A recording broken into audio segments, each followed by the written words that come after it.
नमस्कार साथियों, स्वागत है आपका कंप्लीट साइंस सीरीज़ के इस लेक्चर में। साथियों, बताते चलें कि जो भी अभ्यर्थी आरआरबी टेक्नीशियन की प्रिपरेशन कर रहे हैं, चाहे वो ग्रुप फर्स्ट हो या फिर ग्रुप थर्ड हो, तो उन सभी के लिए ये क्लासेस बहुत इम्पॉर्टेंट है। और जहाँ भी साइंस पूछी जाती है वैसे तो सभी के लिए इम्पोर्टेंट है, लेकिन अभी करंट में अगर देखा जाए तो आरआरबी टेक्नीशियन के लिए बहुत ही ज़्यादा इम्पोर्टेंट है। तो आपको बता दें कि इस लेक्चर में आज हम लोग टिश्यू को पढ़ेंगे। आपको बताएं कि ये टिश्यू का ये दूसरा पार्ट रहने वाला है। आज पहला पार्ट हो गया है जिसमें हम लोगों ने पादप टिश्यू मतलब पादप ऊतक को कवर किया था। आज जो है इसमें हम लोग जंतु ऊतक मतलब एनिमल टिश्यू को पढ़ेंगे। तो चलिए दोस्तों, बिना समय गंवाए अपनी क्लास को शुरू करते हैं।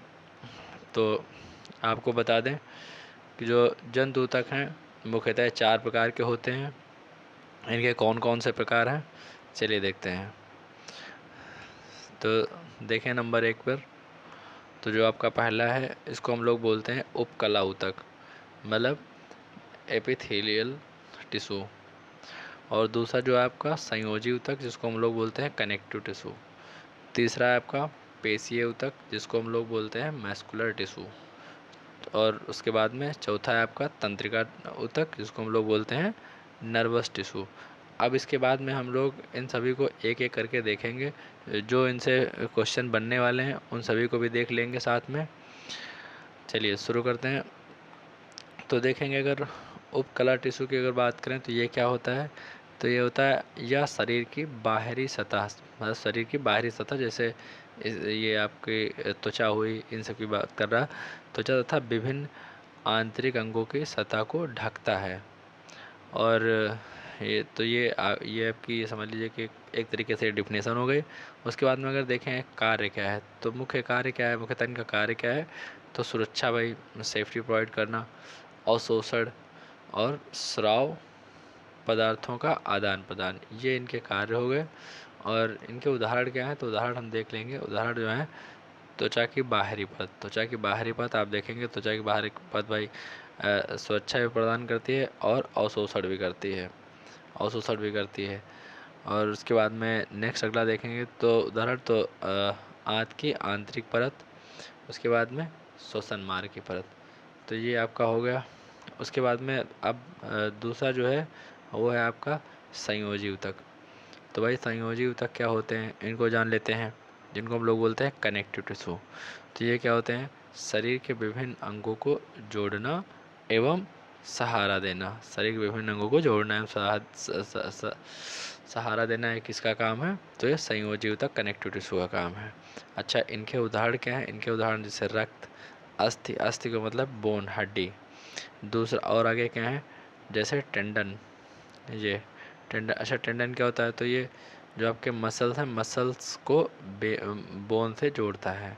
उसके बाद में लिगामेंट, लिगामेंट आप लोगों ने सुना था, तो ये क्या होता है, ये बोन को बोन से जोड़ता है, बोन को बोन से कनेक्ट करता है, उसको हम लोग क्या बोलते हैं, लिगामेंट बोलते हैं।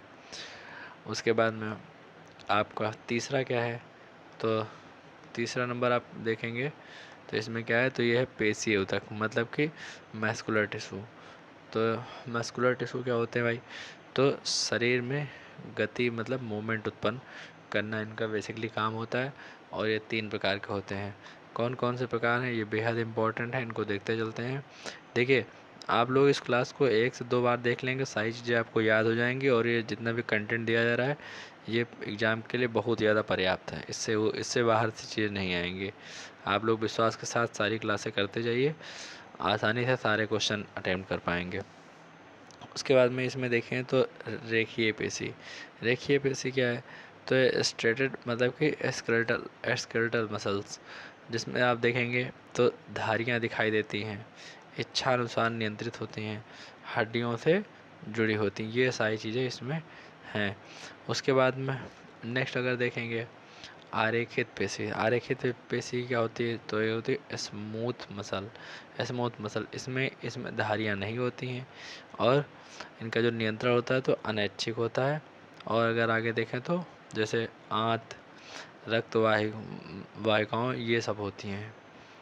उसके बाद में अब आगे देखेंगे, अगर हृदय पेशी की बात करें तो भाई हृदय पेशी क्या हो जाता है, तो हृदय पेशी जिसको हम लोग बोलते हैं कार्डिक मसल, तो ये क्या होता है, केवल हृदय में होती है। भाई हृदय कोशी पेशी है तो केवल हृदय में ही होगी। उसके बाद में अनैच्छिक तीसरे नंबर पे क्या है, लयबद्ध रूप से संकुचन करती है। लयबद्ध रूप से संकुचन करती है, लय मतलब कि क्रमवार संकुचन करती करती रहती है। उसके बाद में अब आगे 4 नंबर पर देखेंगे तो तंत्रिका ऊतक है। क्या है तंत्रिका ऊतक, इसको हम लोग क्या बोलते हैं, नर्वस टिश्यू। तो भाई नर्वस टिश्यू में क्या होता है, तो शरीर में संदेशों का संचार एवं नियंत्रक। तो शरीर में संदेशों का आना जाना या नियंत्रण करना, ये सब किसके द्वारा होता है, तो सब तंत्रिका टिश्यू नर्वस टिश्यू के द्वारा होता है। आप सुने भी होंगे नर्वस सिस्टम। अच्छा, इसकी मुख्य कोशिका क्या है, इसकी मुख्य कोशिका क्या है, न्यूरॉन। बहुत बार आप देखे होंगे इस तरीके से, ऐसे मान लीजिए देखिए, ये ऐसे इस तरीके से एक फिगर बना रहता है, इस तरीके से ऐसे आप देखे होंगे इस तरीके से, तो ये न्यूरॉन्स होता है। उसके बाद में तो इसकी ये मुख्य कोशिका तंत्रिका ऊतक की न्यूरॉन है। अच्छा, अब ये जो जितना था जंतु को, जो ये जंतु ऊतक, तो ये 4 पार्टों में था। तो देखिए हमने एक एक पार्ट बता दिया। अब देखिए यहाँ पर कुछ इम्पोर्टेंट फैक्ट हमने लिख दिए हैं। देखिए कुछ इसमें तो पादप ऊतक से के हैं, जो हम पिछली क्लास में मुझे कराना चाहिए था लेकिन हम वहाँ नहीं कवर किए थे, तो यहाँ पर है। और कुछ इसके जंतु ऊतक के हैं। तो चलिए देख लेते हैं। जैसे ऊतकों का अध्ययन क्या होता है, तो ऊतकों का अध्ययन होता है हिस्टोलॉजी। हिस्टोलॉजी, अच्छा हिस्टोलॉजी के जनक कौन है, तो हिस्टोलॉजी के जनक हैं मार्सेलो मालपिगी। उसके बाद में पौधों में वृद्धि, देखिए पौधों में वृद्धि ये हमने कल बताया था, तो ये क्या होता है, मेरिस्टेमेटिक टिश्यू। उसके बाद में लंबाई में वृद्धि, तो लंबाई में वृद्धि होता है एपिकल मेरिस्टेम। उसके बाद मोटाई में वृद्धि, तो ये क्या होता था, लेटरल मेरिस्टेम। उसके बाद में नेक्स्ट जो आपका है वो है पौधों का लचीलापन। तो पौधों का लचीलापन किस क्या होता है, तो ये होता है कोलेनकाइमा। ये क्या होता है, कोलेनकाइमा। उसके बाद में पौधों को मजबूती के लिए मजबूती के लिए स्केलेनकाइमा होता है। वहीं अब देखिए भोजन संग्रह, ये भोजन संग्रह में क्या होता है, पैरेनकाइमा। क्या होता है, पैरेनकाइमा। ये 3 नाम बेहद इंपॉर्टेंट है, कई बार पेपर में आए भी हैं। इनको आप अच्छे से समझ लीजिएगा। उसके बाद में जल, अब जब जल की बात है तो जल की बात हमने कल भी बताया था, जल एवं खनिज मतलब कि जाइलम। और भोजन की बात आए तो क्या होता है, फ्लोयम। भोजन के लिए हमने ट्रिक बताया था फूड, तो फूड से हम याद रखेंगे फ्लोयम। नेक्स्ट आगे देखेंगे। अच्छा, आगे अभी से हमने ऊपर बताया भी था, तो मसल्स को बोन से, तो मसल्स को बोन से अगर बात करें तो इसमें क्या आता है, इसमें आता है टेंडन। उसके बाद में बोन को बोन से जोड़ता है, तो बोन को बोन से कौन जोड़ता है, लिगामेंट। मसल्स को बोन से जोड़ता है टेंडन। उसके बाद में बोन को बोन से जोड़ता है लिगामेंट। उसके बाद में नेक्स्ट है हृदय ऊतक। तो हृदय ऊतक को हम कैसे समझ सकते हैं, तो कार्डिक मसल्स। उसके बाद में नर्वस टिश्यू की प्रमुख कोशिका क्या है, तो अभी बताया है, तो ये क्या है, न्यूरॉन। तो इस तरीके से आपके ये जो टिश्यू थे ये सारे कंप्लीट हो गए हैं। अब हम आगे देखेंगे।